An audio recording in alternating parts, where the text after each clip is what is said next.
এই কি বলছি শোনো না, শোনো না, বলছি কালকে না আমার দুটো বন্ধু আসবে, তো আর রোজ তো আমি রান্না বান্না করি, সবই করি, কালকের দিনটা একটু তুমি রান্না করে দিও না। আমি পারবো না ওইসব, তোমার বন্ধু আসবে, তোমার ব্যাপার, তুমি রান্না করবে, আমি পারবো না। আরে বোঝো না। না না, আমি পারবোই না। আচ্ছা তোমাকে আমি 100 টাকা দেবো। 100 টাকা? 100 টাকা হবে না। 200 টাকা দেবো। 200 টাকা কি হয়? হবে না, হবে না। আচ্ছা চলো তোমাকে 400 টাকা দেবো। না না, 400 টাকা হবে না, আর কিছু বাড়াও। 500 টাকা দেবো, হয়েছে? 500 টাকা কি হয়? 500 টাকা কি হয়? কিছু বাড়াও, তাহলে আমি 1000 টাকা দেবো, চলবে? না, 1000 টাকা না, কিছু বাড়াও।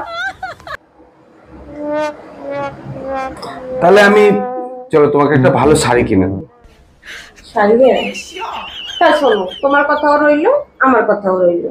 তুমি শাড়িও দেবে, আর টাকা যা দিচ্ছ ওটা তো বললেই দেবে, আর একটা আংটি দেবে, ঠিক আছে? আমি সুন্দর করে কালকে রান্না করে দেবো। করতে হবে না, দরকার নেই। আরে এরকম হচ্ছে কেন? দেখো, ঠিক আছে ঠিক আছে, ছাড়ো ছাড়ো। তুমি আংটিটা তুমি বাদ দাও, আংটি পুরো বাদ। তুমি শাড়িয়ে টাকা দেবে, ওটা দেবে। পারবো না, দিতে পারবো না। আমি রোজ যেমন রান্না করি সেরকম